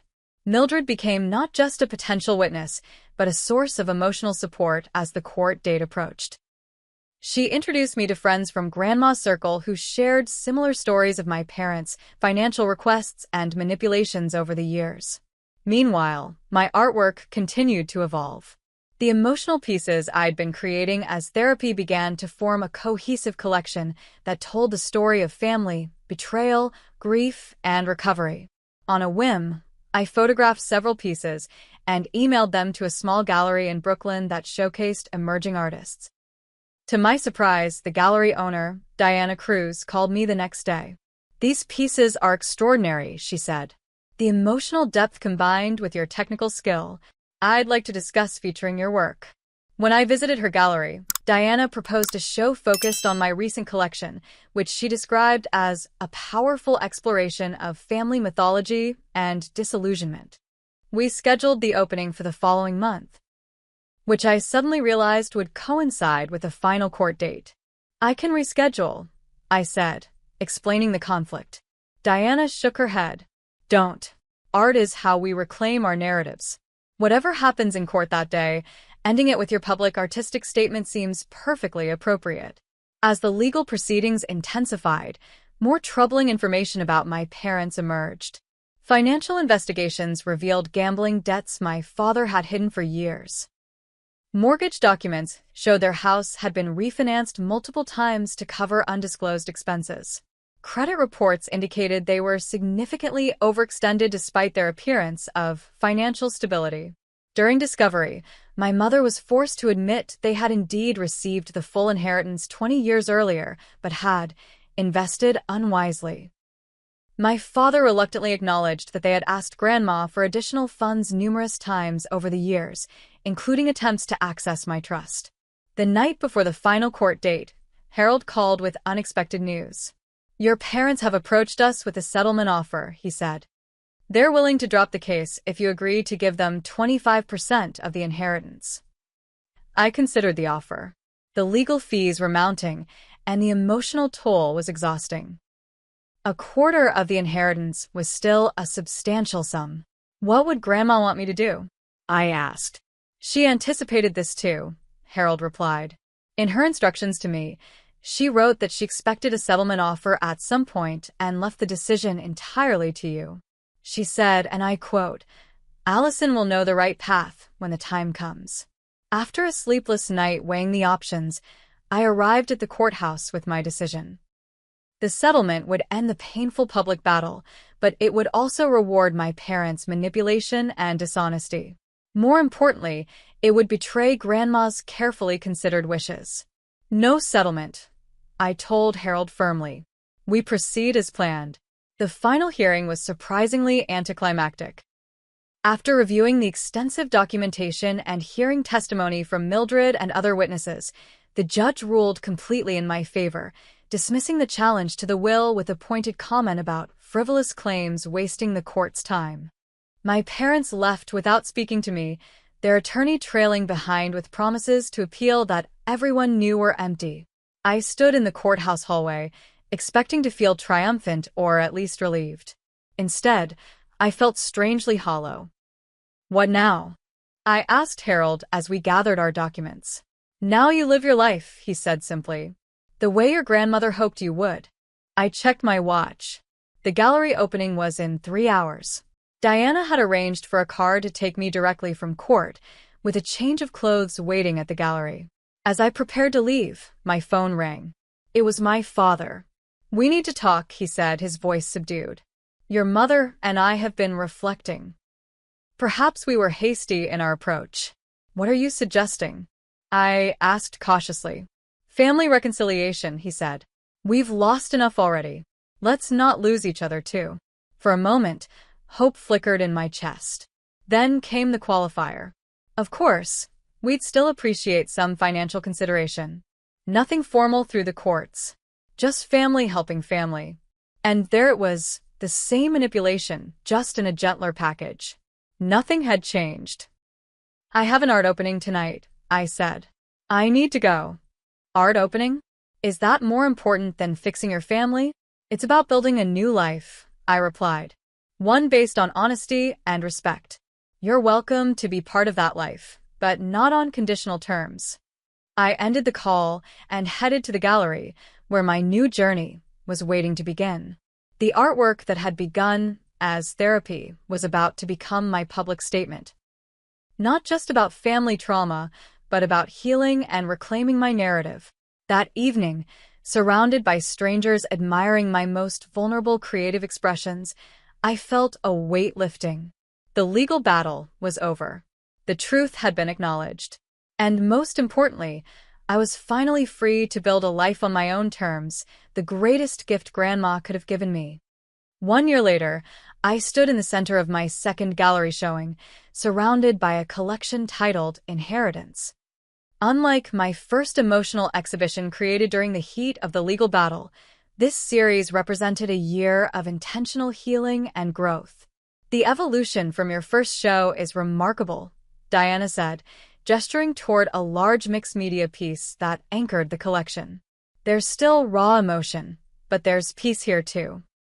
The gallery was filled with art lovers, critics, and friends.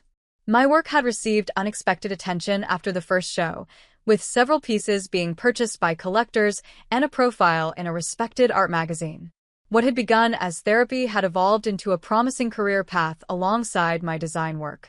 My new apartment in a converted industrial building provided both living space and a studio with northern light that streamed through tall windows. The walls displayed a careful curation of Grandma's artwork mixed with my own, a visual conversation between our creative spirits. After the inheritance was settled, I'd followed Grandma's wishes meticulously. Most of the money remained invested, growing steadily under the guidance of a financial advisor Harold had recommended. I'd used a small portion to secure the apartment and studio space, investing in my creative future while maintaining financial security. I'd established limited contact with my parents on my terms, occasional emails and rare phone calls that remained civil but distant. They had finally stopped asking about money, though I suspected this was strategy rather than acceptance. Either way, the boundary had held. "Allison," a familiar voice called from across the gallery. Nathan waved, making his way through the crowd. We'd met 6 months earlier when I'd volunteered to teach art classes at the community center where he worked as an art therapist. What began as a professional respect for each other's approach to healing through creativity had gradually blossomed into something more personal. "The show looks amazing," he said, kissing my cheek. "How are you feeling about it?" "Grateful," I replied honestly. "A year ago, I couldn't have imagined being here." Nathan nodded, understanding the journey behind those simple words. He'd been there through panic attacks that still occasionally surfaced, through difficult therapy sessions unpacking decades of family dynamics, through the gradual process of rebuilding my sense of self outside the shadow of manipulation. After the gallery event, I took a bouquet of daisies, Grandma's favorite, to the small memorial garden I'd created in the community space behind my building. I'd scattered some of her ashes there, keeping a connection to her in my daily life. "I wish you could see this, Grandma," I said softly, arranging the flowers in the small stone vase. "I think you'd be proud." Back in my apartment, I opened the special box where I kept Grandma's most treasured letters. There was one final sealed envelope I'd never opened, marked for Allison. "Read when you're ready." For months, I hadn't been ready, afraid of reopening wounds that were just beginning to heal. Tonight felt different. Sitting by the window overlooking the city lights, I carefully broke the seal. "My dearest Allison, asterisk if you're reading this, some time has passed since my departure, and you've faced the challenges I anticipated. Knowing you, you've faced them with courage and integrity. Asterisk, I want you to know that I foresaw the conflict my will would create. Your parents' patterns were established long ago, and I knew they would not easily accept my decisions. The painful truth is that money often reveals character rather than changing it. Asterisk, but this letter isn't about the past. It's about your future. By now, you've likely discovered that the true inheritance I wanted to leave you wasn't financial. Money is simply a tool, useful only in how it serves your values and purpose. Asterisk, the real legacy I hope to pass on is the understanding that family is not defined by blood or obligation, but by love, respect, and mutual support. Sometimes we must create our chosen family from the people who genuinely care for our well-being. Asterisk, I hope you've begun to build that chosen family around you. I hope you've continued creating art that speaks your truth. I hope you've learned to trust yourself and your instincts about who deserves a place in your life. Asterisk, most of all, I hope you've found moments of joy and peace amidst the difficulties. Remember what I always told you about finding beauty in unexpected places? That skill will serve you throughout your life. Asterisk, whatever path you've chosen, know that I am proud of you. Not for what you've achieved or acquired, but for who you are, a person of compassion, creativity, and courage. Asterisk, all my love. Always. Asterisk, Grandma Evelyn. Asterisk, tears streamed down my face, but they weren't the painful tears of grief or anger that had dominated the past year. These felt cleansing, affirming. Over the next few months, I channeled Grandma's wisdom into building the life she had envisioned for me. The charitable foundation I established, called Evelyn's Vision, provided art education scholarships for low-income students. I joined the board of a community arts organization, advocating for accessible creative programming in underserved neighborhoods. When my friend Sophia was diagnosed with a rare medical condition requiring expensive treatment not covered by insurance, I was able to help without hesitation. Watching her recover and return to her teaching career reinforced Grandma's belief that money's true purpose was enabling generosity and security, not status or power. Nathan and I grew closer, our relationship deepening through honest conversations about family patterns and how they shaped us. His own experience with a difficult father helped him understand my ongoing healing process without trying to rush or fix it. Healthy relationships aren't about erasing the past, he said one evening as we cooked dinner together in my kitchen. They're about creating a present where the past doesn't control you. 6 months after my second gallery show, I received a letter from Jasmine, the first recipient of the Evelyn's Vision Scholarship. She enclosed photographs of her artwork and a heartfelt thanks for the opportunity to pursue her creative education without financial strain. Your grandmother's legacy is changing lives, Nathan observed as we looked through Jasmine's portfolio. She always said that the most important inheritance was values, not valuables, I replied, remembering Grandma's words from childhood that now carried deeper meaning. On the anniversary of Grandma's passing, I established a new tradition, hosting a gathering of my chosen family, friends who had supported me through the darkest days and celebrated the brightest ones. We shared stories, created art together, and honored the connections that had formed from genuine care rather than obligation. Sophia brought her famous apple pie, made from Grandma Evelyn's recipe that I'd shared with her. Nathan arrived with armfuls of daisies for everyone to take home. Mildred, now a dear friend and mentor, brought vintage photographs of Grandma in her younger years that I'd never seen. As evening fell, we moved to the rooftop garden of my building, fairy lights twinkling above us as we raised glasses in a toast. To Evelyn, Mildred said, her eyes misting. Who knew that the truest wealth is in the hearts we touch?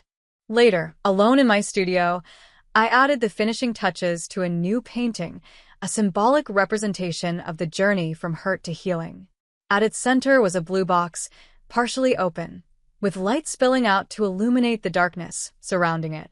The title came to me as I signed my name in the corner, The Real Inheritance. My phone chimed with a text from Nathan. Proud of you, not just for your success, but for your growth. See you tomorrow. I smiled, thinking of how far I'd come from that devastated young woman who had opened the blue box a year ago. The inheritance had changed my life, but not in the way anyone might have expected. The money provided security, yes, but the true gift had been the freedom to discover my own strength, to define family on my own terms, and to break cycles of manipulation that had persisted for generations. Grandma Evelyn had known all along what I needed most wasn't in a bank account. It was the wisdom to recognize authentic love, the courage to establish healthy boundaries, and the confidence to create a life aligned with my values. That was the real inheritance worth $2 million and infinitely more. If my story resonated with you, please share your thoughts in the comments below. Have you ever discovered family secrets that changed your understanding of your past? How did you handle it? Remember to subscribe for more stories of healing and transformation, and hit that like button if you found value in today's journey. Thank you for joining me in this vulnerable sharing. May you find the strength to create your own chosen family filled with authentic love and support.